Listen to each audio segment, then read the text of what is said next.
Hello students, मैं अक्षय तिवारी आपका स्वागत करता हूं हमारे इस प्यारे यूट्यूब चैनल दिलास स्टडी पर।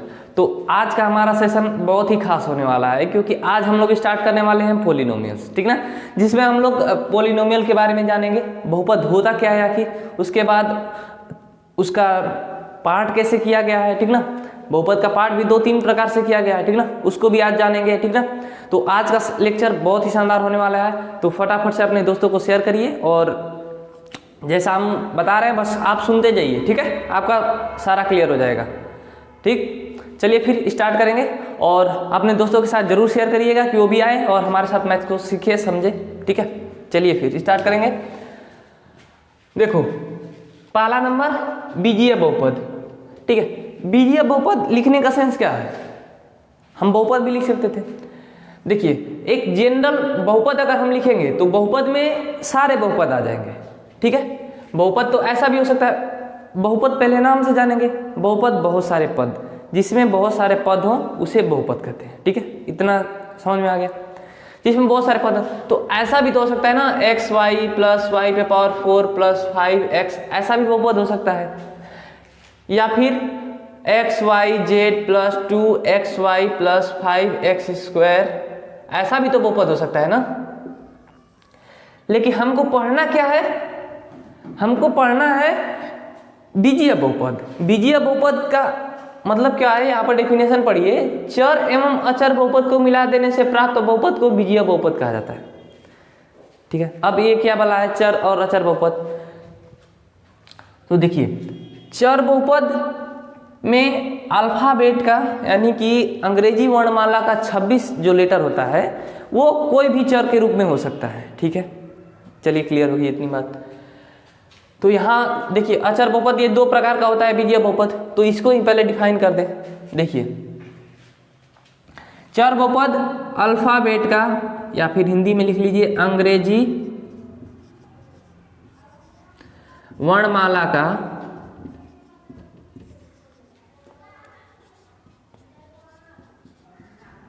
कोई अक्षर,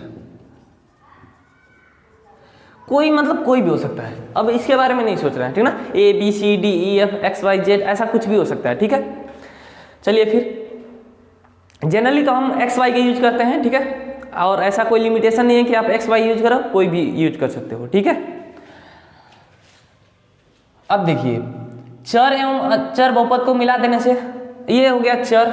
अचर में कोई संख्या हो जाती है आपकी, कोई भी संख्या हो, ठीक है।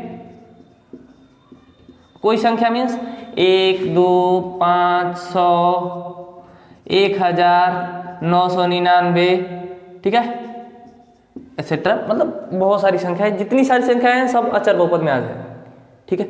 और हाँ, एक पार्ट और यहाँ से छोड़िए, इसको आगे उसको बताएंगे, ठीक ना। शून्य बहुपद भी आता है।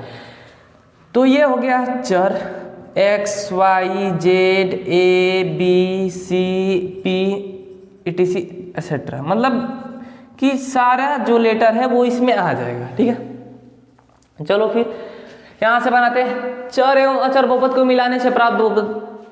देखो, ये चर है, सॉरी ये अचर है, ये चर है, इन दोनों को मिलाने से तो x + 1 लिख सकते हैं, कोनो दिक्कत नहीं है, नहीं है सर, ठीक है, समझ में आ रहा है। चलो फिर z + 100 कर देते हैं, z + 100। तो ऐसे ऐसे हम बीजीय बहुपद बनाते जाएंगे, ठीक है। चर और अचर बहुपद हमको पता है। तो चलिए भाई, ये तो बात हो गई, बहुत सारे बना सकते हैं, ठीक ना। अभी आगे इसका बीजीय बहुपद हो गया, ऐसा भी हो सकता है, ये ऐसा भी हो सकता है x + y बराबर, सॉरी x + y + 5, ऐसा भी हो सकता है। ये ऐसा भी हो सकता है कि x² + 5, ऐसा भी हो सकता है, x³ + 3x + 5x² + 2, ऐसा भी हो सकता है। तो कहने का मतलब है कि उसकी घात बदल सकती है, लेकिन चर कभी गुणा में नहीं रहेंगे, 2 चर कभी आपस में गुणा में नहीं रहेंगे, ठीक है। इतनी बात क्लियर है। चलिए फिर आगे बढ़ते हैं। अचर बहुपद हो गया, चर बहुपद हो गया। अब देखो, ऐसा तो बन जाएगा, ठीक है। उसकी भी कुछ लिमिटेशंस होती हैं, बहुपद, भाई बहुत सारे बहुपद हो गए। बहुपद में यहाँ तो हम ये भी तो लिख सकते थे कि x की घात -3 प्लस 3x, ऐसा भी लिख सकते थे, x की घात -2, ऐसा भी तो हम लिख सकते थे। लेकिन बहुपद होने के लिए कुछ कंडीशंस होती हैं कि वो कंडीशन फॉलो करना चाहिए तभी वो बहुपद हो पाएगा। ठीक है, वो कंडीशन क्या है? वो कंडीशन ये है कि सभी पदों की घात धनात्मक पूर्णांक होता है। धनात्मक पूर्णांक मतलब कि पॉजिटिव इंटीजर, मतलब कि प्लस का 1 प्लस का 2 प्लस की सारी संख्या इनफाइनाइट तक। ठीक है, तो यहां देखिए हमने यहां भी यूज किया है, x की घात क्या है 1 है, z की घात क्या है 1 है, x की घात क्या है 1, y की घात 1। ओके, इसकी घात क्या है 2, यानी कि धनात्मक पूर्णांक होगा बस। ठीक है, क्लियर हो गया इतनी बात। यानी कि इससे अगर धनात्मक पूर्णांक वाले बहुपद बनाना चाहे तो x² + 5x + 3, ये तो सही है। लेकिन हम ये अगर लिख दें x² + 5x ⁻⁻1 + 3 तो ये गलत है। ठीक है, चलिए फिर समझ में आ रही है बात ना? चलो, किसी व्यंजक की घात भिन्न यानी कि x/y करके नहीं होना चाहिए, यानी कि 1/2 4/5 ऐसा नहीं होना चाहिए। ऋणात्मक पूर्णांक नहीं होना चाहिए, यहां से धनात्मक पूर्णांक हो गया तो बचा क्या ऋणात्मक पूर्णांक, तो ऋणात्मक पूर्णांक नहीं होना चाहिए, यानी कि -2 -8 -100 ऐसा नहीं होना चाहिए। ठीक है, अपरिमेय संख्या भी नहीं होनी चाहिए, यानी कि रूट में 2 रूट में 7 रूट में 5 ऐसी संख्याएं भी नहीं होनी चाहिए। या फिर अपरिमेय होने के लिए और कंडीशंस होती हैं, जैसे 0.2121222112 ऐसे, जैसे रिपीटेशन नहीं होता है तो ये अपरिमेय, ऐसी घातें नहीं होनी चाहिए। ठीक है ना? तो अगर हम लिख दें x की घात 1/2 + 5, ये गलत है। ठीक है, x की घात 1/x करें +5 करें, या फिर x की घात -1 + 5, दोनों बात सेम ही है। ठीक ना? ऊपर जाता है तो घात ऋणात्मक हो जाता है, तो ऐसा भी नहीं होगा। x की घात √2 + 5 + 5x + 3 ऐसा भी नहीं होगा। y की घात 0.212112211112 ऐसे चलता रहेगा +5y, ऐसा बहुपद ये नहीं है। ठीक है ना? ये सारे बहुपद नहीं है। इतनी बात क्लियर हो गई? होपफुली समझ में आया होगा आपको। ठीक है, तो चलिए फिर आगे बढ़ेंगे। अब क्या, अब आगे देखेंगे कि बहुपद जो है इसको कितने पार्ट में बांटा गया है और किस किस आधार पर बांटा गया है। ठीक है, यहाँ पर तो चर और अचर दोनों देख लिए, चर अचर के आधार पर। ठीक ना? इसके बाद 2 टाइप और हैं तो उनको देखेंगे, चरों की संख्या के आधार पर तथा घात के आधार पर। ठीक है, एक बात और थोड़ी सी यहाँ पर हम बता दें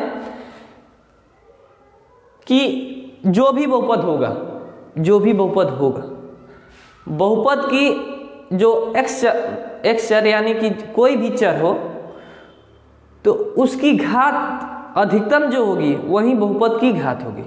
ठीक है, चलो फिर स्टार्ट करते हैं इसको, और इसे लिख लीजिए, ये थोड़ा सा एक लाइन। ठीक ना? इसे p(x) द्वारा दर्शाते हैं।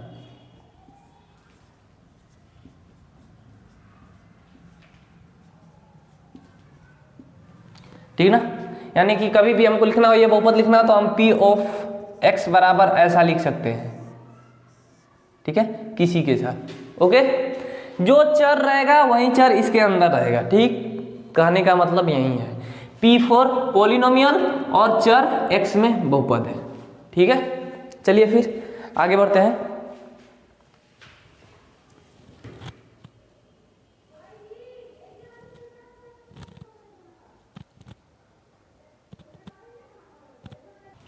देखिए, अब हमको पढ़ना है या समझना है या जानना है। ठीक है, जो भी करना है इन 2 आधार पर, यानी कि एक घात के आधार पर बहुपद के प्रकार और एक चर की संख्या के आधार पर बहुपद के प्रकार कितने होते हैं।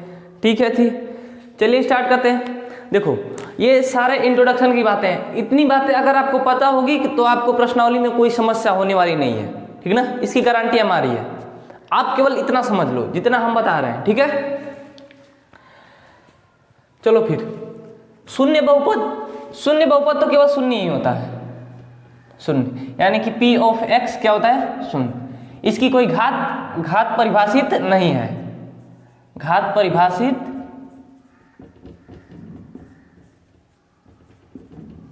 नहीं, ठीक ना, बस और कुछ नहीं, शून्य है तो है, शून्य बहुपद है, ठीक है। रैखिक बहुपद जिस बहुपद में चर की घात एक होती है, ठीक है, चर की घात कितनी होती है, एक होती है, उसे रैखिक बहुपद बोलते हैं। बहुपद कैसा होगा, x + 1 2y + 5, ठीक है, 2y²। अच्छा आप बताओ इसमें चर की घात क्या दिख रही है, एक, ठीक है भाई, ये तो रैखिक बहुपद है। इसमें चर की घात एक, रैखिक बहुपद है, लेकिन इसमें चर की घात क्या है, 2, तो ये बहुपद रैखिक बहुपद हुआ नहीं, रैखिक बहुपद वो नहीं है, ठीक है। चलिए फिर तो इसको मिटा दें। जरूरी नहीं है कि एक ही चर हो, दो चर में भी हो सकता है रैखिक बहुपद, ऐसी बात नहीं है, ठीक है ना। यहाँ से 2y + 5x भी हो सकता है, दो चर वाला रैखिक बहुपद हो गया ये, ठीक है। इसमें चरों की संख्या एक और एक 2 हो गई, लेकिन घात तो एक ही ना है, तो ये हो गया रैखिक बहुपद, ठीक है। चलिए फिर देखिए, ये कंडीशंस आपको जो हमने बताया था कि बहुपद की पहचान, वो वाली कंडीशन लागू होनी चाहिए, तभी ये रैखिक बहुपद आगे डिफाइन कर सकते हैं, ठीक ना, वो डिफाइन होने के बाद, परिभाषित होने के बाद, ठीक है। चलो फिर द्विघात बहुपद, इसका मतलब होता है कि बहुपद की घात क्या हो,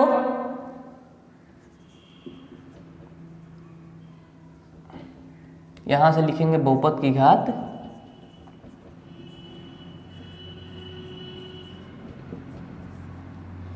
एक होती है,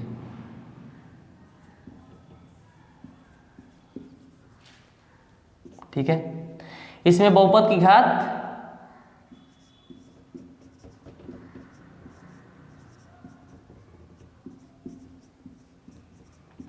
दो होती है, इसमें त्रिघात बहुपद की घात 3 होती है,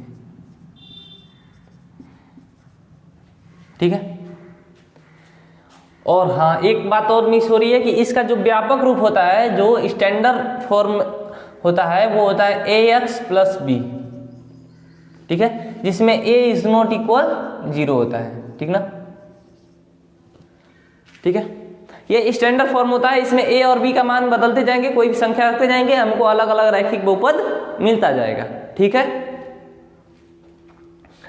तो ये दो चर वाली बात आ जाएगी, इसमें दो चर वाले बहुपद में आ जाएंगे तब होगा, ठीक है ना। a ≠ 0 क्यों है, a ≠ 0 इसलिए है क्योंकि अगर हम a का मान 0 करेंगे तो ये क्या मिल जाएगा, अचर बहुपद मिल जाएगा। क्योंकि अगर मान लो कि 2x + ax + b है, ठीक ना, a की जगह अगर हम 0 रख दिए तो 0 × x + b, तो यहां से केवल b मिला जो कि एक संख्या है, यानी कि ये क्या हो जाएगा, अचर बहुपद हो जाएगा, इसीलिए a ≠ 0 लिखा है। ऐसा आपको हमेशा कंडीशन लागू रहेगा उसमें, ठीक ना, रैखिक बहुपद में। वैसे ही द्विघात बहुपद में भी लागू रहेगा। द्विघात बहुपद का स्टैंडर्ड फॉर्म होता है ax² + bx + c, ठीक है, जिसमें a ≠ 0 होता है। यहां पर भी वही काम होगा, यदि a की जगह हम 0 रखते हैं तो 0 × x² + bx + c हो जाएगा। यहां से तो ये पूरा 0 हो गया, हमको मिला क्या, bx + c, जो कि रैखिक बहुपद हो जाएगा। तो द्विघात बहुपद कहाँ रह गया, बताइए।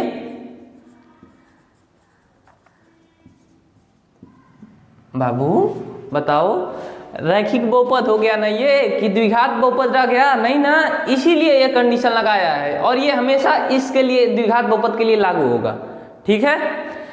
वैसे ही आप त्रिघात बहुपद का स्टैंडर्ड फॉर्मेट देख लीजिए, a x cube plus b x square plus c x plus d. इसके लिए भी वही condition, a is not equal 0। यहां पर भी ए रखेंगे तो ये द्विघात बहुपद मिल जाएगा। ठीक है, इतनी बात समझ में आ गई, क्लियर होगी। और यही नहीं, अभी और सुनिए, त्रिघात बहुपद हो गया, हम 4 घात वाला, 5 घात वाला, कितनी भी घात वाला बहुपद आप बना सकते हो। ठीक है, क्लियर है, कितनी भी घात। अगर हम 4 घात वाला बहुपद बनाना चाहें तो यहां से लिखते जाएंगे, a x 4 plus b x cube plus c x square plus d x plus e, हो गया। अगर हम 10 घात वाला बनाना चाहें तो ए एक्स की घात 10 प्लस बी एक्स की घात 9 प्लस सी एक्स की घात 8 प्लस डी एक्स की घात 7 प्लस ई एक्स की घात 6, ऐसे ही बढ़ते जाएंगे और लास्ट में कोई संख्या मिलेगी। ठीक है, तो ऐसे ऐसे हम बहुपद बनाते जाएंगे, कितना बहुपद हम बना सकते हैं। इतनी बातें आई होप क्लियर हो गई होगी। ठीक ना, अब देखिए इसमें आते हैं। इसमें अच्छा, यदि बहुपद की घात पूछ दे तो कैसे डिफाइन, जो बहुपद की अधिकतम घात होती है, बहुपद में जो चर की अधिकतम घात होती है, यहां से देखिए इसमें चर क्या है, x है, इसकी अधिकतम घात क्या है, 2 है, तो बहुपद की ओवरऑल बहुपद की घात क्या होगी, 2 होगी। बहुपद की घात 2, यहां से देखिए यहां पर भी लिखा हुआ बहुपद की घात 2 होती है, तो 2 हो गया। ठीक ना, अधिकतम जो घात होती है वही बहुपद की घात होती है। यहां देखिए 3 है तो बहुपद की घात 3 होती है। क्लियर, यहां पर रैखिक बहुपद की घात 1 होती है, तो यहां पर घात 1 है। ठीक है, होपफुली आपको समझ में आ गया होगा। चलिए आगे बढ़ेंगे। अच्छा, इसके लिए एग्जांपल्स आप देख लीजिए।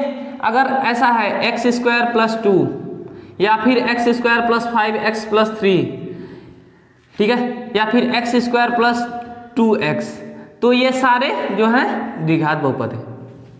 ठीक है ना, चलिए फिर आगे बढ़ेंगे। त्रिघात बहुपद का एग्जांपल देख लीजिए, एक्स क्यूब प्लस 3, ऐसा भी हो सकता है। ठीक है, x cube plus 3x square plus 5, ऐसा भी हो सकता है। X cube plus 5x plus 3।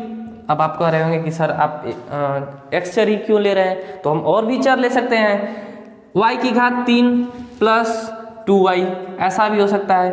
y की घात 3 प्लस और क्या एक फॉर्मेट छूट रहा है।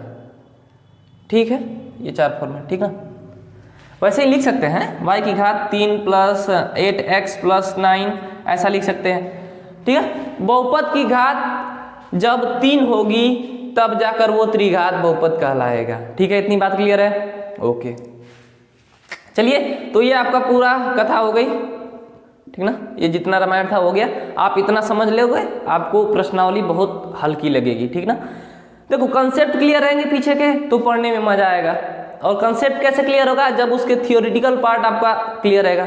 थियोरिटिकल पार्ट ही कंसेप्ट होता है। ठीक है, चलिए फिर और देखते हैं इसमें क्या है। चर की संख्या के आधार पर, जैसे हमने यहां पर ही बताया, ठीक है, कि 2 चर हो सकते हैं, वैसे ही यहां पर एक चर वाले रैखिक बहुपद बन जाएगा यहां से।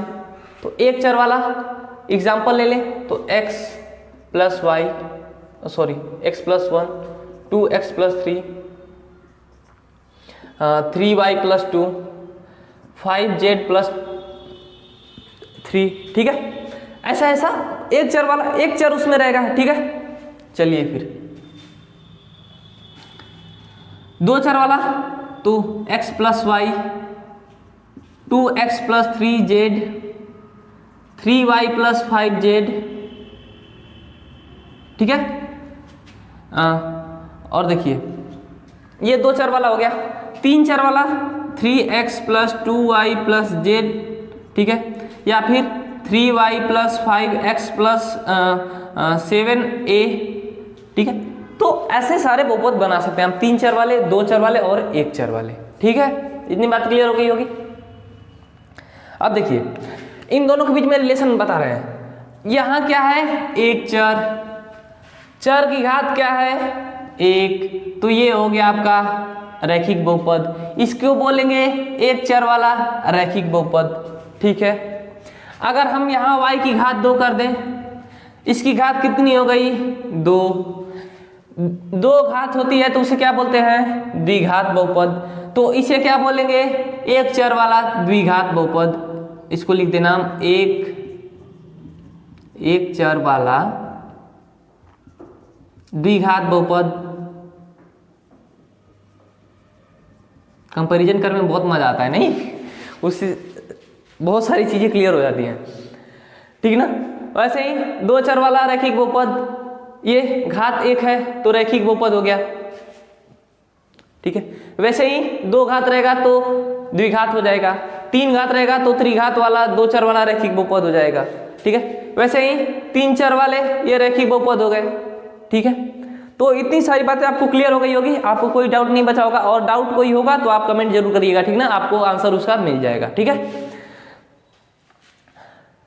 और चलिए फिर तो आज के लिए इतना ही रहने देते हैं, क्योंकि बहुत ज़्यादा भारी हो जाएगा, ठीक ना, तो आपके लिए भी समस्या हो सकती है।